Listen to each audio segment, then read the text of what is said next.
What's up guys? Time check 1:32 AM. So for today's video, meron tayong troubleshoot na equipment with Master Isoy. Alright, so dito kami sa Rotopacker ngayon, spout number 8. So bali yung Rotopacker namin dito, 8 spouts, Haber and Booker.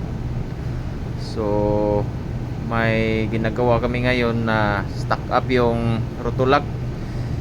So ipapakita ni Master Isoy kung paano tatanggalin. Okay, so ongoing na ang kanyang pag-dismantle, and meron na kaming spare na ready to salpak. Okay, so pahangin na natin.